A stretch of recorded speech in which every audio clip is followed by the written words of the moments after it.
Ya sobat, kita jumpa lagi ya di Nafri Channel.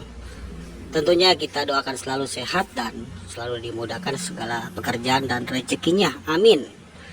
Oke, tonton teman-teman beberapa menit saja video ini, disimak aja ya. Karena saya akan memberikan edukasi buat teman-teman semuanya ya yang punya mobil, supaya biar bisa paham beberapa hal yang mungkin saja belum dipahami ya. Buat sobat semuanya yang mampir ke sini juga jangan lupa bantu di subscribe teman-teman ya, karena kan subscribe itu gratis teman-teman. Supaya kita semangat terus berbagi hal-hal yang edukasi. Oke, di sini saya lagi bongkar mobil, mesin mobil Carry 15 ya. Ini lanjut dari video kemarin teman-teman. Jadi kalau kemarin belum terbuka semua, sekarang sudah lepas bagian atas ya, silinder headnya udah saya lepas. Nah, jadi saya mau jelaskan buat teman-teman, ketika kita bongkar mesin, ya kita bisa analisa nih internal mesin kita kayak apa nih. Dari gejalanya udah kita bisa lihat ya, dan bisa kita simpulkan mana yang mesti kita ganti. Nah, ini bagian ininya, bagian blok mesinnya dengan piston ya, ada 4 piston di sini. Sekarang coba kita lihat di bagian silinder head ya. Nah, ini bagian silinder head ya, atau deksel. Nah, teman-teman perhatikan di sini. Kalau misalnya kita pengen tahu gimana kondisi pembakaran di mobil kita, pembakarannya gimana nih, bagus nggak ya pembakaran di mobil kita gitu. Karena kan kadang-kadang tuh suka ngalamin kayak macam businya sering cemong gitu ya, businya hitam, basah. Kadang di knalpot keluar asap putih atau enggak asap hitam ya kan. Nah, kita kontrol di sini kelihatan langsung teman-teman ya, bagus atau tidak. Kita bisa lihat dari sini. Coba perhatikan ujung businya ya. Ini baru saya angkat center headnya, jadi ini belum saya bersihkan ya. Jadi supaya kita bisa lihat. Nih ya, ujung businya perhatikan dari nomor 1, 2, 3, dan 4. Ini warnanya putih ya.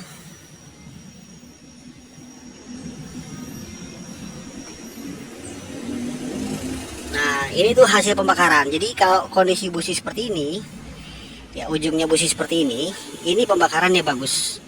Ya, di sininya kering. Ya, kalau hitam itu karena terjadi di sini hitam, itu wajar karena ada pembakaran ya, hasil dari pembakaran. Tapi kalau ujung busi seperti ini, itu bagus pembakarannya.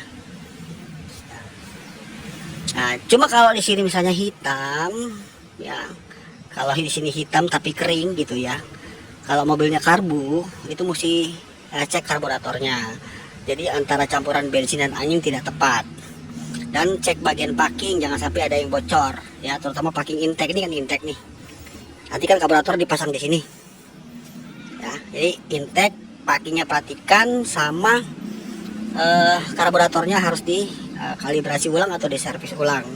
Cek bagian spoilernya ya, dalamnya tuh. Kalau di sininya hitam tapi kering.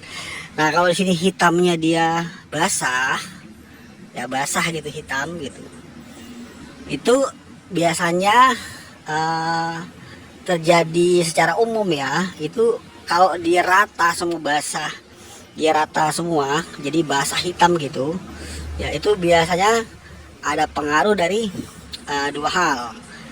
Yang pertama, bisa dia disebabkan karena terjadi bocor pada bagian seal clap. Seal clap itu ada di balik sini ya. Nah, kalau kita balik sini, nah ini ya, nah ini kalau kita balik sini, nah di balik klep ini kan ada klep nih, 1 ya, 1 2 3 4 5 6 7 8, ada yang 16 valve ya, jadi itu tidak masalah. Jadi sama saja di balik sini tuh ada seal klepnya ya, seal klepnya tuh kadang bocor. Nanti kalau mau lebih pasti lagi, lihat di knalpot. Biasanya knalpot itu akan ada asap berwarna putih. Cuman dia awal saja, saat mesin setelah panas dia kadang hilang. Tapi kalau di sini udah basah banget gitu ya, terus dia kelihatan kayak oli nempel di sini, itu kemungkinan dari ring seher. Nah, itu yang pertama yang teman-teman mesti pahami. Kondisi ruang bakar kita bisa kontrol dari sini. Jadi saat turun mesin atau overhaul seperti ini, kita nanti jadi tahu ya apa yang mesti kita ganti. Nah, biasanya kalau overhaul itu bagian seal itu kita ganti semua biasanya ya, karena satu kali pekerjaan ya. Oke, yang kedua, yang berikutnya ini harus perlu tahu juga ya, mobil itu sampai terasa ngelitik ya, ngelitik gitu ya, itu tidak semata-mata kerusakannya pada pengapian atau suplai bensin bahan bakar. Itu bisa juga terjadi masalah pada bagian klep yang sudah menumpuk karbon hasil pembakaran di balik sini. Nih kalau kita cabut klep ini ya, itu di balik sini tuh ada terjadi penumpukan karbon banyak sekali. Nah, jadi sehingga itu mengganggu ruang bakar ya, mengganggu baik masuk maupun keluar. Jadi kalau ibarat manusia itu hidungnya seperti agak terpampet gitu. Jadinya kita flu pilek gitu kan. Nah itu ada kemiripan ya. Nah jadi ngelitik itu bisa pengaruh dari situ. Jadi saat turun mesin begini atau overhaul begini, baiknya walaupun seperti ini model businya ya, dibuka aja semua, klepnya kita cabut. Nah, sekalian kita ganti si seal klepnya, sekalian kita scare klepnya, dan kita lihat di balik klep sini. Kalau di sini sudah mulai ada penumpukan karbon ya, sampai numpuk gitu, sampai nutup, itu mesti dibersihkan. Karena itu akan pasti jadi mobil akan jadi nggak enak ya, jadi bahan bakar jadi boros, BBM boros, bensin boros, kemudian mobil jadi ngelitik. Nah, apalagi mobil yang sudah lama tidak pernah dicek internal mesinnya. Oke, sampai sini paham ya teman-teman. Kemudian untuk penyetelan klepnya juga harus tepat ya. Untuk penyetelan klep itu tidak boleh sampai terlalu jauh ya. Ini saya kasih contoh. Nah di sini kan ada setelan klep ya, nih. Nah ini tidak boleh terlalu jauh dan tidak boleh terlalu rapat ya, karena dia akan sedikit berpengaruh pada kinerja mesin ya. Jadi penyetelan yang normal itu biasanya kalau pakai fuller ya, untuk intake itu kita pakainya 20 saja, 0,20. Dan untuk exhaustnya bisa pakai 0,25 atau 0,30, itu secara umum saja. Jadi itu pas ya. Kalau tapi penyetelannya harus tunggu mesin sampai panas dulu, panasin mesin baru setel klepnya. Nah kemudian untuk bagian cylinder headnya yang harus teman-teman ketahui juga ya, kalau saat bongkar, perhatikan di sini ya permukaannya ya. Kalau di sini ada keropos sedikit-sedikit seperti ini ya, ini masih dianggap wajar ya, karena sedikit ya, wajar ya. Ini kayak gini, ini kategorinya masih wajar, jadi masih bisa kita pakai si cylinder headnya. Tapi sebaliknya kalau di sini sudah banyak korosi keropos ya, itu jangan di ini ya, jangan di langsung pasang cylinder headnya, harus adakan perbaikan dulu kalau mau dilas babet atau mau ganti cylinder head yang copotan. Karena kenapa, kalau misalnya di sini terjadi keropos, kita tetap pasang cylinder headnya, ini yang terjadi nanti oli bisa bercampur air. Dari mana masuknya? Dari sini. Ini kan lubang oli, ini apa, lubang air nih ya, nih air ya, lubang air. Nah, sedangkan yang sini lubang oli, jalurnya oli nih, ini oli ya, ini tekanan oli yang ini. Nah, ini oli.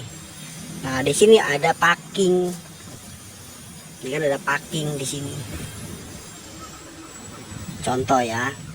Nah, ini ada packing. Jadi yang menjaga jangan sampai terjadi bocor itu si packing ini.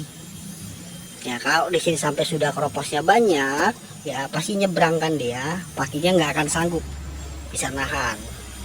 Nah jadi perhatikan di sini, kalau keropos jangan langsung pasang, adakan perbaikan dulu. Tapi kalau hanya kecil-kecil kayak gini ini masih wajar ya, bisa kita bantu pakai lem besi seperti itu. Paham ya teman-teman? Sekarang kita ke blok mesin. Nah untuk bagian blok mesinnya teman-teman bisa lakukan dengan cara seperti ini ya, untuk kita memastikan kondisi ring seher dan piston apakah masih layak pakai atau tidak ya, masih bagus atau tidak ya. Kita boleh goyang seperti ini. Nah, ini kan nggak goyang ya, jadi kita masukin 3 jari boleh kita goyang ya. Kalau di sini ini masih nggak goyang ya, artinya kondisi piston dan ring sehernya ini dalam keadaan baik. Lakukan semua 1, 2, 3, dan 4. Nah itu yang pertama. Yang kedua, teman-teman bisa pegang di sini, raba di sini. Nah kalau permukaan yang ini sudah lebih tinggi dari yang bawah, yang di bawah lebih celong ya, itu biasa dia akan goyang di sini. Artinya ini perlu di oversize, perlu dibubut ya. Nah untuk kondisi pistonnya kita tahu bagaimana dia masih standar atau sudah di oversize. Di sini lihat Kalau aslinya kan dia bawaannya aslinya kan 0 ya, atau standar.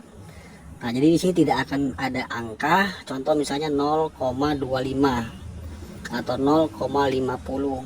Itu naiknya ya dari standar. Kalau di sini masih polos kayak gini, artinya piston ini dan liner boring ini masih standar.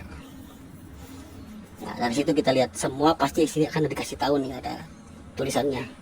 Saya 0,50. Jadi itu mesti biasanya mobil tersebut sudah pernah overhaul dan sudah pernah di oversize. Jadi ini semakin besar pistonnya, ini semakin dibuang dagingnya, silinernya. Nih, itu ya teman-teman ya. Jadi ini sedikit yang bisa saya jelaskan buat teman-teman, sebagai kita pemilik mobil yang masih awam bisa sedikit paham ya bagaimana kondisi mesin mobil kita teman-teman. Semoga penjelasan singkat ini buat teman-teman semua bisa ditangkap, bisa dipahami ya teman-teman. Dan terus kita belajar, teman-teman kunjungi juga channel YouTube lain yang bahas dunia otomotif, terutama buat sobat yang senang dengan kotak-atik mobil ya, pingin dalemin ya. Sekarang kan udah gampang, ada YouTube, jadi banyak-banyak kunjungi yang lain, jadi serap semua ilmu ya teman-teman. Dan yang terakhir, kalau bagaimana tadi kita ngelihat di kondisi silinder head kropos, di sini juga mesti kita lihat ya di blok.